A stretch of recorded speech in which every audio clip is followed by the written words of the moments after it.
Thank you, everyone. My name is Peter Meister. I'm the Director of Systems Engineering Managed Services for DISYS Global Services.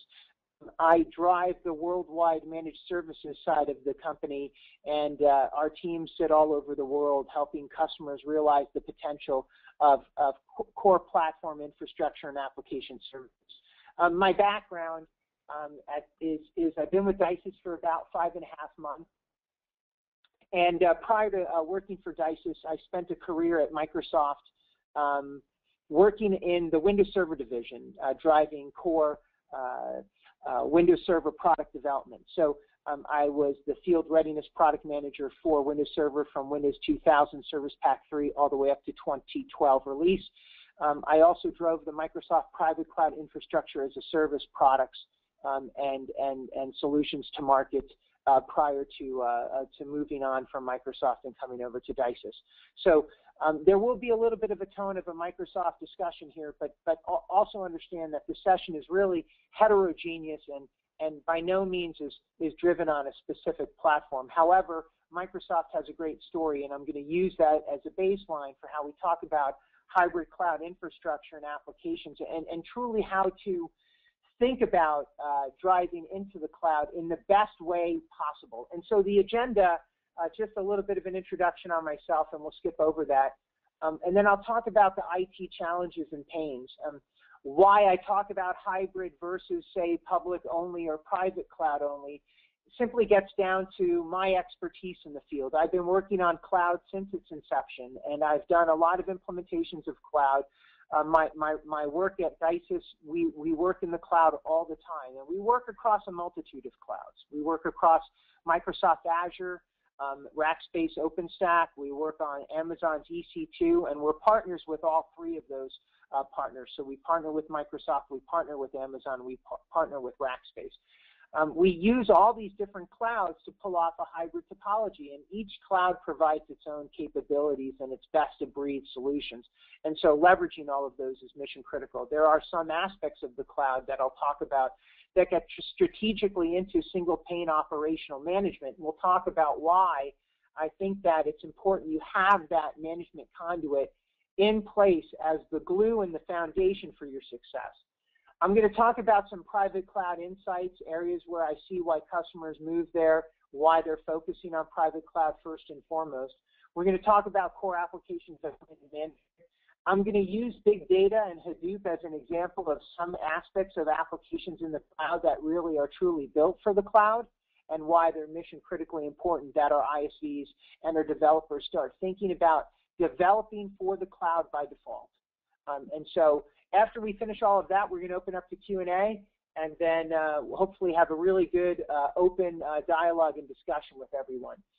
So at DISYS, I run a team that serves two purposes. One purpose is pre-selling. My teams go out and they help customers envision and understand the ecosystem of the environments that they're wishing to implement. And so whether a customer is upgrading from Exchange version 07 to 2013, whether a customer is upshifting from premise-based Office to Office 365 in the cloud, my sales team globally works with customers to realize what that looks like. And that's everything from the beginning stages where we present all the way through to pilot proof of concept into full pre-production. Then I have a side of my team that really is a consultancy managed services excellence team, similar to an Accenture, an Avanade, or a Capgemini. DISYS, we are driving into a managed services business at a global level. So our core competency on this side of the house is IT excellence, right? Center of excellence, infrastructure excellence, application excellence, virtualization excellence, cloud excellence, pure play infrastructure, center of excellence. And so I have some of the best subject matter experts in the world that work in my team. Some of them are some of the leading people in their fields, just like myself. And so we come from a staunch background of doing this for many, many decades, and we understand how to implement and get things done right the first time. So think about my systems engineering managed services side of the team as the implementing teams. And so if you're looking for help in those spaces, understand that my team is able to help you through the entire life cycle, to sell into you, to pilot the proof of concept, to fully implement and realize the potential of the solutions that you want to bring to market. Now, one of the things that you're going to see today is in the challenges that customers are facing, and I've seen this when I was at Microsoft. I did a lot of executive briefings, over 300 or 400 of them a year to large customers. I did tech ed and MMS and PDC, and I ran Tech Ready for over 7 years, which is Microsoft's internal training event, engineering teams, consultants, and pre-sales engineering. And I can tell you that we're at a shift in time where the consumerization of IT, the bringing in of the device models, the mobile device management, the iOS devices, the Android devices are overtaking the PC model. And we know this because we're seeing it. Windows PC sales are decreasing. It has nothing to do with the quality bar. People want a smaller device, a more functional device, a more mobile device. The laptop just doesn't cut it anymore. Tablets get more battery life, more power. Application infrastructure on these tablets are strong now. They can do enterprise-grade capabilities through the tablet, so it's a picking up of the consumerization of the IT environments. We know that today, 50% of businesses' devices are expected to be at the smartphone tablet layer by 2014. So we all have to prepare for a massive change on the user end use case for what they use to operate in the enterprise. So that's first and foremost. We have to prepare heavily for that.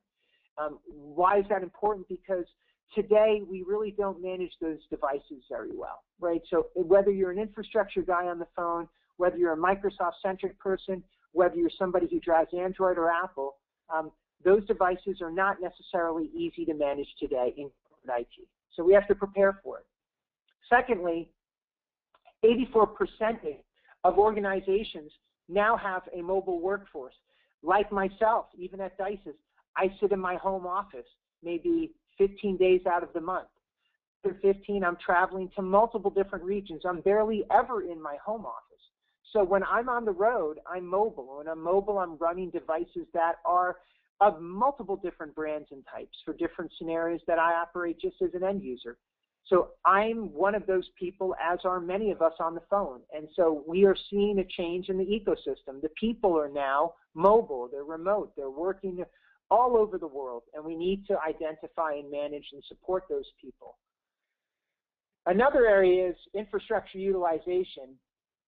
If you look at today's data centers, and I'm talking non-cloud-based environments on-premise with customers, we know from auditing, when I was at Microsoft and even at DISYS, we see this all the time. There's still that urban sprawl of server topologies. People are building lots of servers, scaling out instead of scaling up. They are not taking into the account the ability to virtualize on top of those platforms to maximize utilization of the server topology. So we have 85% of data center capacity sitting in an idle state. So this is not good. We're spending a lot of money to have all this resource power, but we're not utilizing it. And we're not utilizing it because we're over-acquiring things that we do not need. And we are not smart about the way we implement. And I can tell you from experience that still today, customers are barely flexing virtualization to the level that they should. A lot of people are very physical. They're afraid of virtualization. They either have not ramped up their teams. They're either themselves not IT capable on that platform. So how are they ever going to get to the cloud if they're not good at virtualization? Let's all be clear. The underlying underpinnings of cloud are virtualization by default. And so we have to make sure that we start to look at this and start to help customers get a good ROI and TCO model of their data center topologies, start to take advantage of those systems. Now, most importantly, as we're shifting up to the cloud and to high virtualization, the complexity of the environment becomes 2 to 3x that of traditional client-server topologies in the past. And so now we're moving into an arena where, guess what? Our people have to get retrained. Guess what? Our people are not super skilled. Guess what? It's confusing. They don't understand the new technology. Guess what? They don't know how to implement it or how to even stand it up in a pilot. So there's a lot of need to re-educate the population of IT, both on infrastructure and applications. Obviously, on the application, it's a whole new construct. They have to get used to parallel application design and development, building applications by default aware of the cloud, of compute, network, and storage. So all these things are changing, and we have to help them through this. And that's where DISYS comes in. We're going to help them transform up to the cloud. Now, in the cloud, everything is built in a strong model around pooled resources, self-service, elasticity, and of course, usage-based. Bear with me, I have a helicopter actually flying over my house.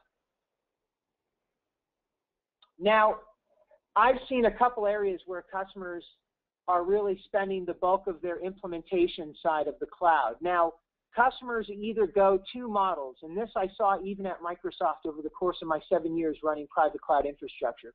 Customers either jump in all hands at the poker table, or they don't trust the cloud because of what they've read in the press and through Gartner and other vehicles, and they deploy a private cloud.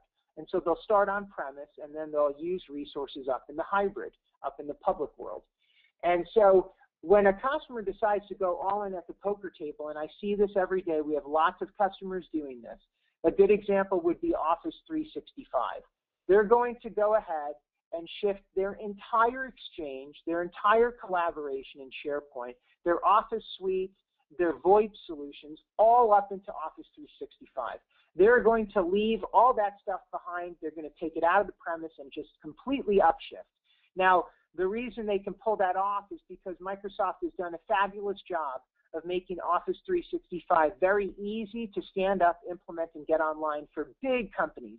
So I've done a lot of these implementations. They don't take a lot of time. They can be stood up very quickly, and customers can instantly have a very flexible enterprise scale environment up very quickly. So once they get a taste of that, there's no reason why they need to run on premise anymore, unless they're doing things like mail archiving, or maybe they want to control certain amounts of their SharePoint data environment, say it's holding some P2 information. In those cases, we'll federate back to those pieces. But most importantly, most customers are trusting Microsoft. And of course, in Office 365, the compliance and regulatory compliance is in place for them to have that trust. Now, that would be no different if they went with Google's GAPE environment either. So let me be clear, this is not just for Microsoft. Customers could go do this up with Google Application Premier Edition, get the same thing. And the fact is, these technologies are simple, they're easy to implement, and they're working by nature, by default, very well now. Not a lot of downtime. We're past those initial V1 stage implementation pains, and everything's working very well. Now, for those customers that aren't using an Office 365 vehicle, let's shift to another scenario, the scenario where, hey, I want to put some applications up there. Say I'm a Geico, or say I'm a Progressive, I'm an insurance agency. I want to put my web front ends up in the cloud, but maybe I don't want to hold my data for my customers up there. Maybe I just don't trust the cloud for that. So I'm going to hold my SQL data on premise. Well, at that point, I'm now getting into a hybrid topology. My application front ends in the web tier, they're going to sit up in the public Azure or public Amazon or public Rackspace environments. But I may decide never to put my SQL customer data up there, either because I'm afraid of it getting hacked, or I just don't trust Microsoft, Amazon, or Rackspace. I'm not going to put my customer data up there. I want to control that. At that point, guess what? I'm a hybrid topology. I am not going to be a public implementer. I'm going to be a hybrid customer. At that point, I'm mixing premise-based resources with public-based resources, and I'm tying them together and weaving them into a hybrid model. I'm going to flex both sides of that cloud environment best to work for my company. And in those cases, and those are most cases, by the way, customers get to flex what they currently own and utilize the cloud for things that they don't want to do in-house anymore, or flex the cloud for things they do better, like CDN, content distribution, or parallel web-tiered front ends, where they have very strong failover, failback, fault tolerance, and disaster recovery. Things like elasticity, where they can scale up and handle loads across seasonality. Things like Amazon in the Christmas timeframe are good examples of seasonality. Nordstrom's deals with this during the holidays as well. They need to scale up more web front ends to handle the content coming through and the people buying through their web vehicles. But once that's done, they need to retract it. These are great examples of how customers are flexing on both sides of the house. And DISYS, we know how to help you across either one of them, whether you want to go all in, or you want to hybrid your topology, or you want to do public and premise in some sort of mixed bed, or you just want to do private. We can help you through those challenges and really guide you in what's going to work best for you. Now, customers have a lot of pain points. You know, They have virtualization sprawl now. So for those that have jumped into virtualization, oh, how tasty it is. They love it. It's easy. It's simple. They package up a bunch of VMs. They template them.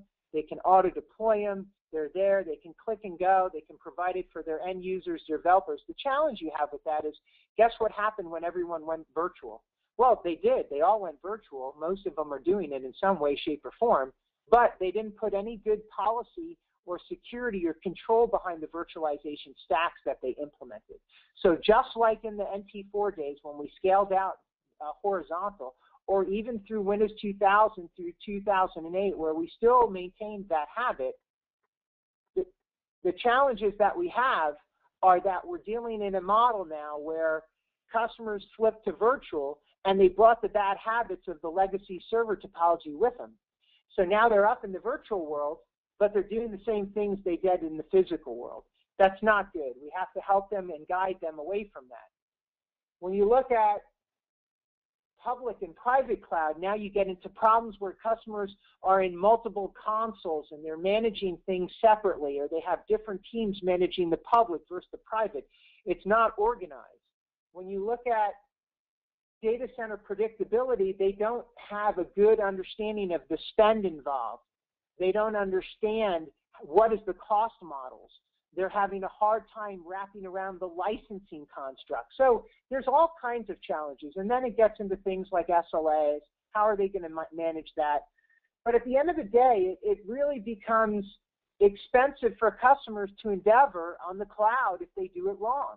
And so they have to be guided along that journey to the cloud. And not only does Microsoft do this very well, Amazon does this very well, Rackspace does this very well. DISYS is able to help guide you through doing that well, right? This is part of the skin in the game model that any good consultancy is going to bring to the table. Now, when you look at IDC today, customers are going to face a lot of choices in virtualization, cloud systems, infrastructure, and automation. They're going to have a good consultancy helping them and guiding them and mentoring them on what is best for them to implement.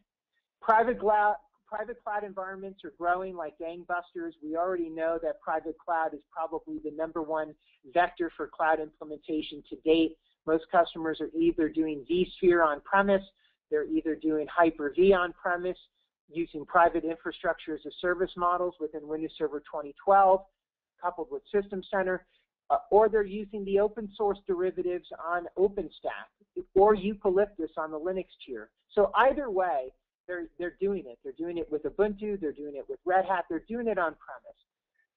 But because they're growing exponentially, they're not weaving those multiple clouds together. So if you see customers with private cloud infrastructures, they usually have more than one. They'll have vSphere, they'll have Microsoft on Hyper-V, they'll have potentially OpenStack running on-premise, and they're not orchestrating those clouds together. So they have these enclaves, if you will, and they're not well orchestrated, and they're clearly not running in symbiotic relationship. Now, when you look at 2012 and beyond, one thing you have to realize, and this was not the case a year ago, is that customers are confused. They see all these cloud providers. They all seem to have the same feature functionality. So what is the differentiator? They cannot figure it out anymore. Now, a year ago or 2 years ago, it was very easy to see, oh, VMware had a bunch more features than Hyper-V. Based on private cloud on Microsoft, I know which place to go. I'll go with VMware because they have more features. Well, guess what? Welcome to Windows Server 2012 and Windows Server 2012 R2. That is not the case anymore. Now, feature functionality-wise, Microsoft has not only as much feature as VMware, in some cases is trumping their features. Now go to OpenStack. OpenStack has all the features Hyper-V and private cloud Microsoft platforms have, as well as does vSphere. And in some cases, when you look at OpenStack, it does the cloud in a very different way, more orchestrated, more looking like a pure cloud construct without a jerry-rigged hypervisor under the hood. A lot of the clouds that we see today are nothing but a jerry-rigged hypervisor under the table. We have to get beyond that into a true cloud construct. So when you look at OpenStack and some of these other Eucalyptus models, you start to see that, wow, everyone's truly a player now. They all have very good structured solutions. So how do I pick? And the fact is people are picking based on the workloads they're running. They're picking based on the application environments they're operating in. If a customer is primarily .NET, guess what? They're going with Azure and they're going with Microsoft Private Cloud. If customers are doing Spring Source or working in a lot of the Spring development languages, of course they're going to choose VMware. If customers are doing a lot of Java, Ruby, Rails, I see a lot of that getting done on OpenStack. Now, of course, Microsoft does that as well, as does vSphere, but you'll see that a lot of the open source users are flexing into the open source space. So understanding all of this is very important as you start to endeavor on your infrastructure and application hybrid topologies, right? You have to think about agility. You have to focus on what it is you're trying to accomplish, and you have to look at the broad economics. If you don't do that, you're going to fail to do this well. You'll end up spending more than you ever spent in the client-server world. Now, we've talked about why and the things around going to the cloud and the different aspects and platforms and areas that you should look at and how you should be guided. Now I want to talk about some of the ugly, and there's a lot of ugly in the cloud. And the cloud is going to get uglier as we move forward, and you have to prepare for this. So when you look at things that's like security, at the application level, at the infrastructure level, because of how easy it is to push things up to the cloud, people are starting to lose their common sense. They're not doing the basic things they did before. Now, Microsoft has been very good about trustworthy computing and security defense in depth, as is Linux, right, with their component operating system models. If you just simply take your good habits from locking down your physical servers in the past and take that same mindset as you shift up into the cloud, you'll have a much better experience at having good security in place as you start to straddle hybrid solutions. Now, in security, I'm not just talking about locking down your images. I'm not just talking about firewall security. I'm starting to talk about how you connect your premise clouds to your public clouds. The security tunnelings you put in place there. Do you open up your public cloud to the public customer base, or do you virtually private cloud your public cloud infrastructure and expose it no different than you would your premise-based solutions in the past? Now, what am I talking about there? I'm talking about when I build a virtual private cloud set of infrastructure solutions up in, say, Windows Azure or Amazon EC2, am I just putting AMIs or virtual machines online, or am I segregating my core infrastructure, putting VLANs in place, virtual switches, good firewall intrusion prevention, and then VLAN linking that with good VPN connectivity and conduit back to premise. So I'm in essence expanding my data center and building compute power beyond premise, flexing the cloud as an extension of my data center on premise. Now, if I do it that way, I'm controlling everything just like I did on premise, but I'm flexing that hybrid topology that we're all seeking. What I'm not doing is opening up Pandora's box for every hacker on the planet to hit my public cloud assets, because I'm not thinking about securing them the same way that I did in my old school server topology on premise. So my advice to everyone is do not lose your basics. Take the same security mindset up into the cloud, and you'll be very capable. And I'll show you some of this stuff in a few moments. Secondly, customers are concerned. If you look at the verticals, financial, manufacturing, oil and gas, the defense, healthcare, they all have their own compliancy regulatory environments. The clouds have to regulate and comply to these verticals. If they do not, and if they don't do it well, those verticals will never trust the clouds. Now today, of course, all the cloud vendors will tell you they have compliancy. I will tell you as a consultant, most customers don't believe it. Now, whether it's true or not is not the issue. It's the CIOs, the CFOs, the CTOs, the CSOs, especially the CSOs, do not believe it. So they're going to walk on eggshells when they're going down the cloud route on the public side. They're going to be very gun shy, and they're going to want to look at it from a 360-degree view before they ever endeavor to make a heavy shift up there with anything mission critical, specifically anything with customer data or P2 information. They're just not going to do it. I've heard banking customers tell me straight to my face, Peter, I will never put my mission-critical solutions up in the cloud. Never, ever, ever. So there are some that simply will not ever trust a public entity to hold something as important as that. And just be aware, you may be one of those, and you have to make those decisions. Thirdly, the compatibility, and this is true. If a customer's on VMware, where do they go in the public cloud? Now, you're probably thinking, why is he bringing that up? Well, where does a VMware customer go if he's on-premise to the public cloud? Does VMware have a public cloud? Not really. Now, you can go up to Rackspace and you can get VMware on Rackspace. But does VMware have a public cloud? No. So when you, as a VMware customer, need to flex a public cloud construct, what do you have to do? You have to transform your virtual machines. You have to upshift them to an OVF and shift them up to somebody's cloud. Because guess what? The migration of a VMDK over to, say, Hyper-V takes some modifications, some migration work. And so if I'm a VMware customer going up to flex a public cloud, unless I'm buying into a segregated environment of vSphere up in the cloud, I have some transformation I have to do.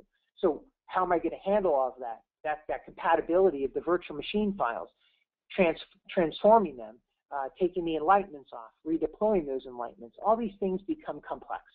And they also cause lots of challenges. Challenges where it becomes more of a pain to actually go up and flex the hybrid environments. So be aware of that. These are some of the gotchas, if you will, that you're going to encounter. Now, I'm going to shift a little bit now and talk specific to Microsoft. Obviously, I'm a big fan of their environments. I personally worked on them and was a part of bringing them to market.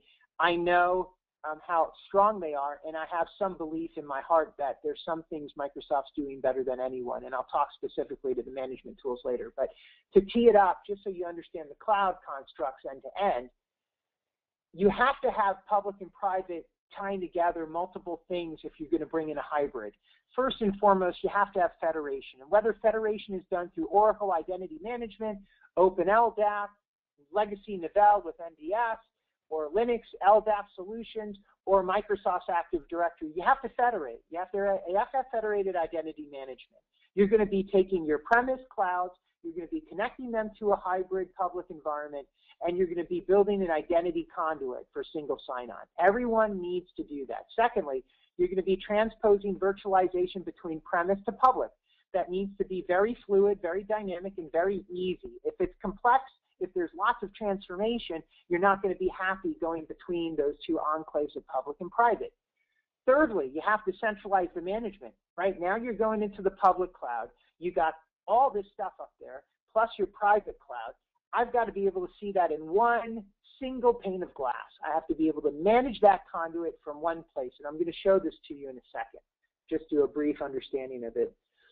And then I have to tie my development in. I have to be able to develop once on premise and upshift to the cloud, or develop in the cloud and maybe connect back to premise. Things in the development language need to be built around a model where my development tools understand the complexities of hybrid application design. Right now I'm moving into the cloud. I'm building for the cloud. My apps will be developed for the cloud. Cannot think in 16-bit, 32-bit legacy client-server application development models anymore. Those do not work. So guess what? I have to upshift my entire development teams. My devs today, they're not super skilled at deving up to cloud constructs. So now I have to retrain them. I have to get them up to speed. So everyone who's listening, I'm sure, is going through this or has developers that are saying, I don't know how to build these parallel applications. I don't know how to build an application that's elastic, that knows how to scale and contract itself. So, and what do you mean I have to work with infrastructure people? I don't want to work with infrastructure people. I hate infrastructure people. What do you mean I have to develop my application to flex infrastructure? That's infrastructure's side of the house. I don't want to do that. I'm not going to build my app for that. Well, guess what, Mr. Application Developer? You absolutely have to do that now. So the game is changing, right? The game is massively changing. The developer and infrastructure people can no longer not get along. If they don't get along, they'll be out of a job. Because in the cloud and the hybrid cloud, they have to be best friends. They have to be the best of friends. And so the business changes. Now, Microsoft looks at it from platform solutions, right? When you look at management, you're looking at System Center, and System Center is phenomenal. Anyone on this phone who has not played with that product, shame on you. It is absolutely impressive. The best, bar none best, management tool for hybrid cloud topologies in the world. And I'm not saying that as an ex-Microsoft employee. I'm telling you that from someone who's used every cloud management product on the planet. It is absolutely light years ahead of the competition. And I'll show you it just so you get an understanding of it in just a moment. Windows Server, specifically I'm talking about Windows Server 2012 and of course the up and coming 2012 R2. When you look at a platform, and I'm going to pick on VMware for a second. People buy VMware, what do they get? They get a bare metal hypervisor and some management tools with vCenter and some cloud enablement. What they don't get is the rest of the things everyone needs in core cloud. They don't get infrastructure, right? In essence, with VMware, I still have to put on top an operating system.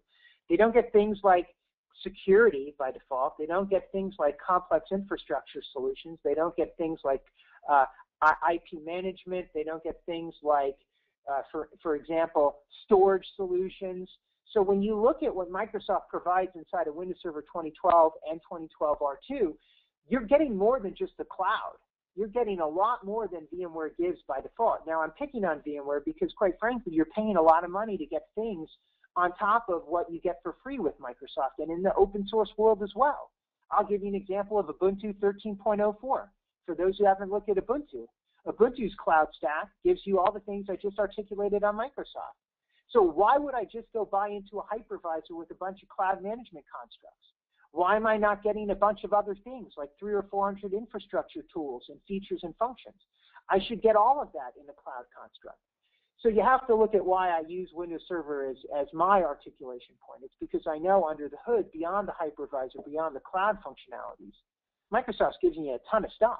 And guess what? We all need that ton of stuff, right? Not to mention PowerShell and some of the other things that you have to flex to automate and orchestrate all this stuff. So understand there's more involved. Now, on the Azure side, the reason why I want to show the Microsoft and the Azure as my public-private, this is where I got into that term symbiotic, right? Everyone needs to think about symbiotic relationship when you're thinking about hybrid infrastructure and application design and deployment. If your developers are developing on-premise and then they have a conversion or a transformation required to push to the public, it is not ideal for them. No different for the infrastructure guys that are going to push the infrastructure solutions and hybrid connect them. So you have to have symbiosis between your public and your private cloud. Now, I'm using Microsoft as an example, but I could use easily an example of OpenStack coupled to open rack spaces, OpenStack environments. So say I'm an Ubuntu customer on-premise, and I want to tie into OpenStack up in Rackspace. I get the same thing you would see in this slide deck with Microsoft symbiosis, with that symbiosis on the Linux and the OpenStack side. So I'm not saying Microsoft's the only game in town here. Believe me, you can do this with open source with Ubuntu, on CloudStack, with OpenStack on Rackspace. What I'm saying is make sure you're looking for symbiosis and achieving it, because if you do not, oh my goodness, the headaches you will have. You will have massive pains. You will not be happy. Transforming and migrating, it'll just become a pain in the butt, and none of which you need. So be aware that symbiosis is important. But beyond that, you have to have a bunch of great stuff to use up there. Now, Microsoft, again, using them as a baseline, they've got some fundamentally impressive stuff running up in the cloud. Things that most all of us are using, like Exchange, like Link, like SharePoint, like SQL. And so they've got a plethora of great technologies that are symbiotic between premise and public. Now I'm starting to get into that cloud service side, and this has to be just as symbiotic as your cloud platforms are, as your cloud development languages are. If you don't have your service symbiosis, then when you connect your SQL cloud public constructs back to SQL premise, you'll have problems if they didn't have symbiotic relationships. So you have to look for that symbiosis. You have to achieve it, and you have to decide to go with the stack that's going to provide that. Now, one of the things to understand, and let me just build this out, management is key.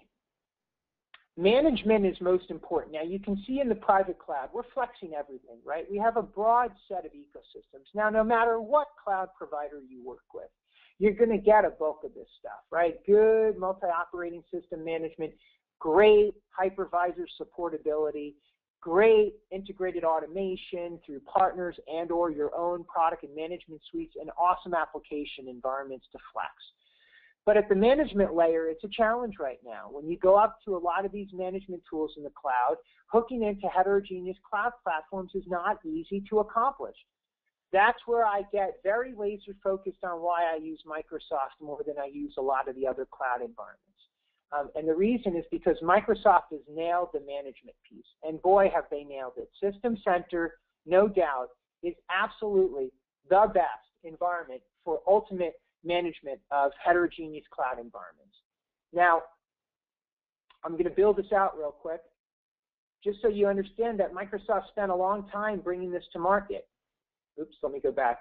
Bear with me one second here. So we're looking at a broad ecosystem of things that are required to do things right in the cloud. We're looking at application management. We're looking at service management. We're looking at process automation. We're looking at virtualized workload provisioning across many hypervisors. We're looking at DR and HA for high availability and disaster recovery, centralizing the monitoring of public-private cloud, and my physical topology, right?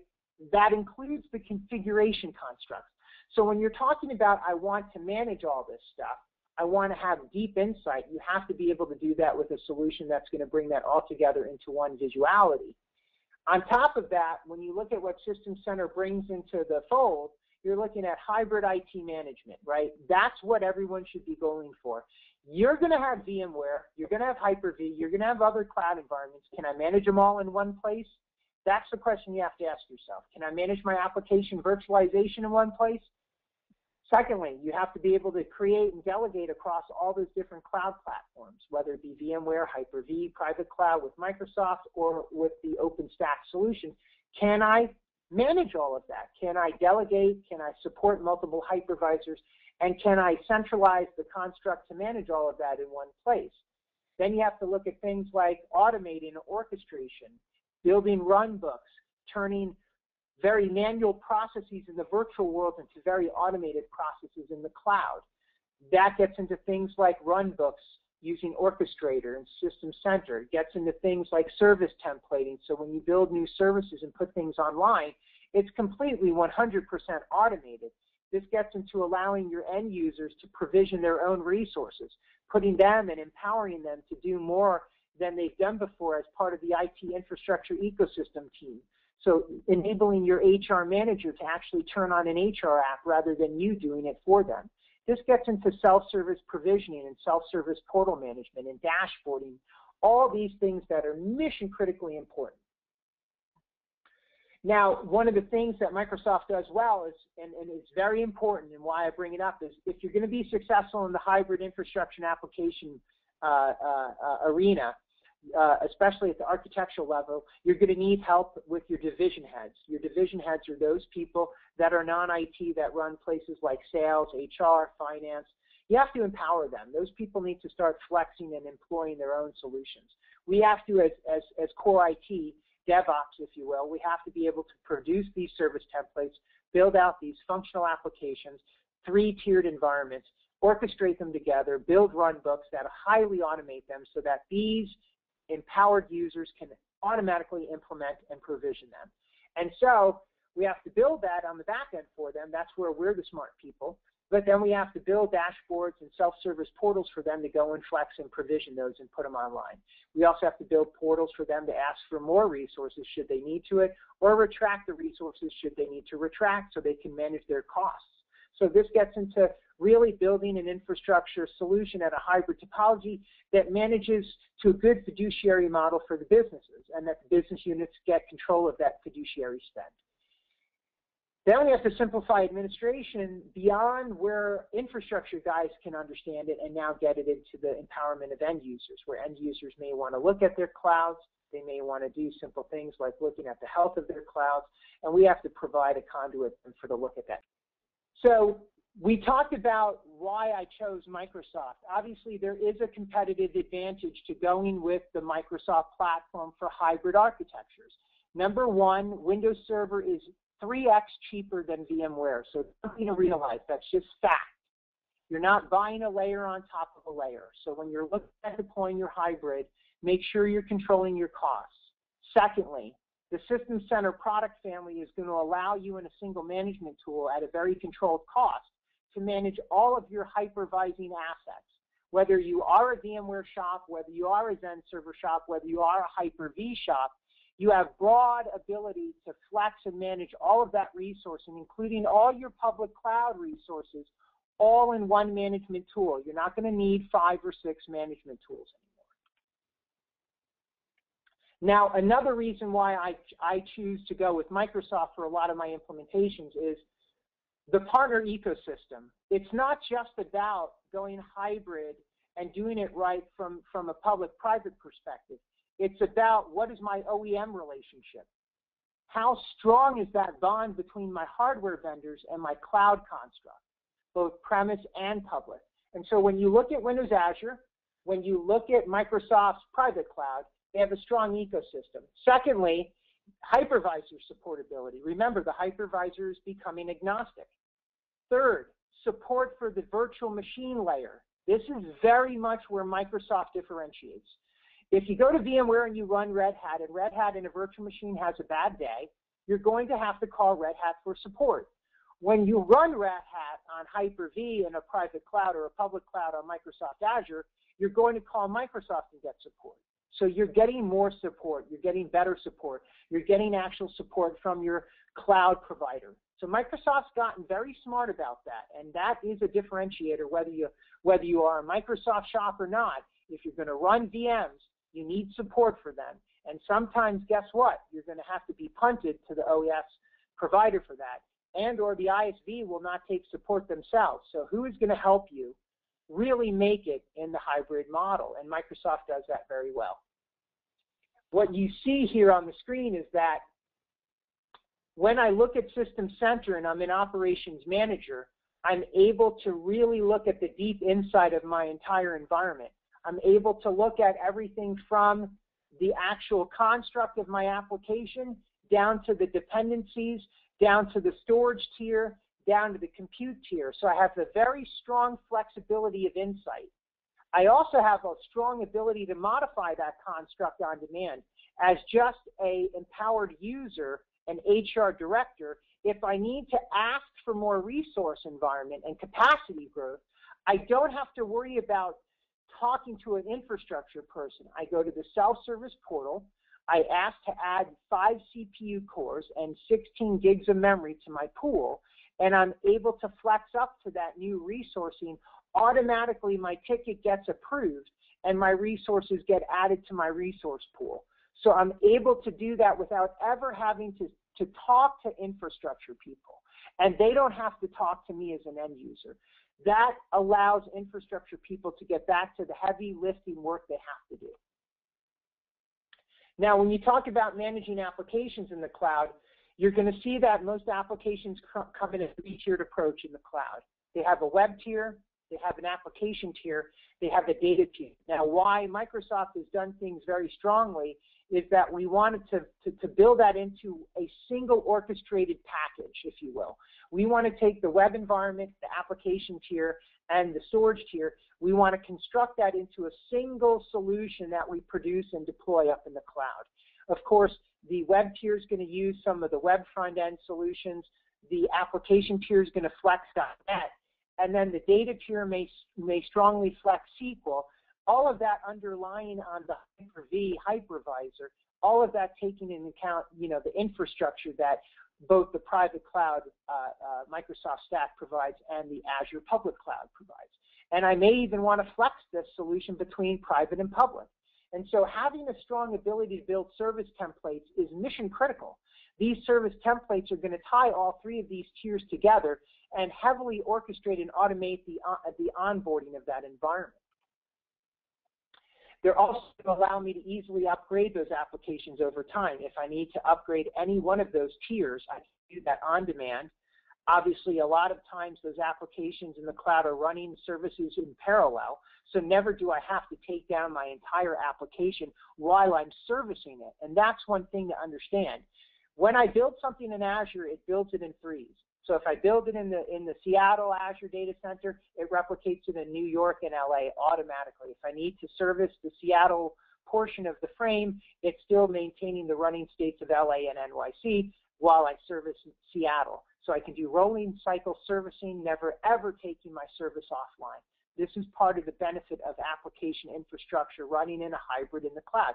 Same thing in a hybrid topology. I may want to service my public enclave of my application while maintaining the availability of my premise, and then rolling cycle upgrade my premise after I turn back on my public side. This allows for a lot of flexibility where we never have to worry about downtime anymore if we do things right. Hey, Peter, just to let you know, we're running a little bit low on time, so try to wrap it up in the next 5 to 10 minutes. Yep, absolutely. So okay. When you look about self-service application management, you're looking about really orchestrating the functional management of these clouds across the world. And so looking at the data centers and looking at the span of your companies, you obviously may have a single data center. Some of you may have geographically dispersed data centers. You may be all over the world. You're going to have to build these environments for your different entities, your customer services teams, your finance teams, your human resources, your marketing teams, your sales teams, your shared IT services teams. They're all going to have to be able to be self-empowered to go in and operate their clouds. And you can see here, this is a good example of that, where we've given portions of a cloud resource with self-service portals and dashboards for them to run their entire environments. Now, this is happening through System Center App Controller, so you're seeing a screenshot of that. Ultimately, these clouds are flexed for those different entities inside of those environments within those core business units. And they're allowing for that application to be flexed across a private and a public construct. So as I'm dropping my application constructs in place, it's flexing between private and public automatically based on the way I've provisioned, developed my service template, and based on the way that I've delegated the rights and constructs for the permissions of my end user, my empowered users in those divisions. So as you can see here, the sales teams have the ability to look at service level agreements on their portals. They can look at their application dashboards. They can look at the prospective environments where their data center topologies are located. They have great insights. They're able to truly see and understand their infrastructure as just an empowered end user. They're also able to delegate and look at the fabric. So we can give them access to read-only dashboards to look at configuration management, data protection. They do have the ability to flex and have empowerment into those worlds. So when you look at all the pieces that System Center brings into the equation for configuration management, operations management, application control, service management, all these pieces are essential for orchestrating the cloud. Now, with App Controller, you're talking about managing your applications. Service management, you're talking about self-service portal. Operations management, you're talking about health and insight. And configuration management, we're talking about configuration and management, asset inventory. All these things that we've been doing in the physical world, we still have to do those up in the cloud, and we're going to continue to do those. Now, at the end of the day, and I want to shift to this, the goal is that we have to help transform the IT assets that we're bringing into the business, right? We have to help them be successful. And that person who traditionally was a developer infrastructure person is now a developer operations person. We have to help that combined asset become successful. They have to be in love with each other. And in some cases, that job role will combine into one job role down the road. So we have to measure and support that in a hybrid topology. Our infrastructure guys are going to be more developer orientated, and we're going to have to flex to support that. Now, Microsoft Azure has all of that supportability built in today for those empowered developer operations personnel to be very successful to produce and do strong things up in the public or the private cloud environments. So a very globally distributed Azure, a very premise-capable private cloud. And tying that all together is really what we're talking about. DISYS the web tier, the app tier, and the SQL tiers. Now I'm using these constructs. They would be different on the Linux, but they would be the same exact constructs. Now, in closing, I want to give one example, and then we're going to go into Q&A. I know we're going to go a few minutes over, but that's okay. Big data is a great example of an application that by default was built for a hybrid cloud topology. Let me explain. Customers are doing a lot of supercomputing today. They're doing a lot of compute clusters. They're doing a lot of business intelligence. They're doing a lot of big data. They're flexing Hadoop. Some of them are using open source. Some of them are using on-premise HPC solutions from Red Hat or Microsoft with HPC 2008. However they're doing it, they're flexing a lot of compute power on-premise. Premise data centers are maximizing to the point where there isn't any resources available anymore to do these compute solutions any further on-premise. They have to flex up into the cloud. So as we start to move up into the cloud, you have to realize there's a lot of solutions up there where the cloud becomes very enticing. Number one, the cloud is cheap. If I need to use compute power beyond premise, I need to use it at a very affordable cost. Secondly, I need to access a lot of compute power. Say I'm a biopharmaceutical research firm and I'm spinning genome research. I need to get 1,000 additional nodes up in the cloud instantaneously to flex my compute cluster another 1,000 nodes beyond what I can do with the 1,500 nodes I have on premise. So I need to double my node count, and I need to do it fast. Big data is a great example of why the cloud is an incredible platform, right? I need to grow beyond premise. I need to flex a lot of resources. I need to do it very rapidly, and I need to do it very quickly, and I need to do it very affordably. So at this point, a good example would be scientific solutions, or say YouTube's a great example of this, or data mining, or video searching, or Google searching, or anything you could think of in data analytics, business intelligence solutions. If you're doing things like nuclear modeling, weather modeling, say for the meteorologists that work at the news stations, if you're working on Maya and the entertainment industry and you're flexing CGI, I need these compute nodes. I have to use this compute power. I have to flex those raster environments to complex my CGI for my movie creations. If I'm, say, LucasArts, for instance, or Pixar. All these things require massive compute power. So whether I go to Azure for it, whether I go to Amazon with MapReduce, whether I go to Redshift or any of these other environments up in EC2, I have to be able to flex it quickly, fast, and efficiently. Now, here's an example of something in closing that you should understand. There have been more video uploads to YouTube in the last 2 months than if ABC, NBC, and CBS combined all their content aired since 1948 to today. So think about that. On the average day, in 2 months, YouTube puts online more content than the entire history of our news, publishing, and broadcasting entities in their entire lifespan. So how do they do that? Because the cloud, just like it does in infinite compute growth, provides infinite storage growth. And so there's lots of models why the cloud is beneficial. You're going to get more bandwidth and density up in the cloud. You're going to get Tier 1 throughput in the cloud. You're going to get storage unlimited in the cloud. You're going to get the ability to flex compute power beyond premise in the cloud. The key is in a hybrid to do this secure, compliant, and controlled. Make sure you're flexing that stuff, but do it in a smart way where you're absolutely taking advantage of things that function well in a parallel way. Big data is one of those things. Hadoop is one of those vehicles that is perfectly built for the cloud. SQL Server is another one. If you're flexing SQL in large pivot tables, if you're doing clustered SQL or Oracle, or you're doing Salesforce, you're doing things where cloud has designed for that and the application provider is built for it, right? So staying functionally aware that you want to have co-located compute storage models. You want to be able to flex storage on-premise with storage in the cloud, application on-premise with app in the cloud. You want to be able to orchestrate that, provide good high availability, good fault tolerance, great availability with strong SLA.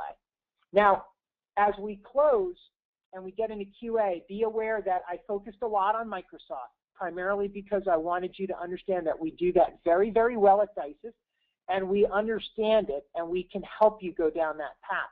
Secondly, we also are an Amazon Premier Partner, and we want you to understand that you can come to us for anything you want to do in the Amazon world, We work with them. We do a lot of proof of concept, pilot, and production work with them. We have a strong partnership there. And we're building our OpenStack and our Rackspace partnership as we speak. So we're very interested in flexing their environment. And we're also working with other partner providers such as GoGrid, Ajubio, and of course, Google. And so DISYS is a place you can go no matter what platform you're looking for. Secondly, learn more about these technologies that I talked about today from Microsoft. If you want to follow up with DISYS and get deeper, obviously I didn't intend to demo, but I wanted to show you what these environments look like. Come to us. We can show you these demos in production. We can show you and flex these and come on site and do presentations and give you some insight and train the trainer and really give you that skin in the game to understand what you're endeavoring to get into, and so that you make the right decisions so you do the hybrid infrastructure and application deployments correctly the first time. Most importantly, contact me. My team is available globally. Anywhere in the world we can help and service you. So come and see what DISYS can bring to the table for you. Now with that, I know we're 3 minutes over, but I want to open it up. If you're willing to stay on the line, please ask your questions at this time.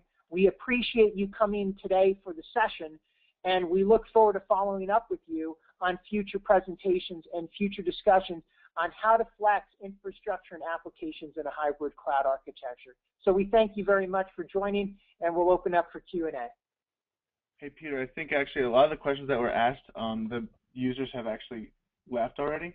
I assume they're on a little bit of a time crunch.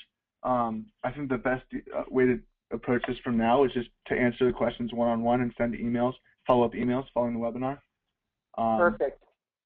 Yep. Thank you very much for your time, Peter. You're welcome. That was very informative. And thank you all for joining us today. I will be following up in the next couple hours with a video link through GoToMeeting. So you'll get another email from GoToMeeting. You'll get a video link to our YouTube page and to this video so you can share it.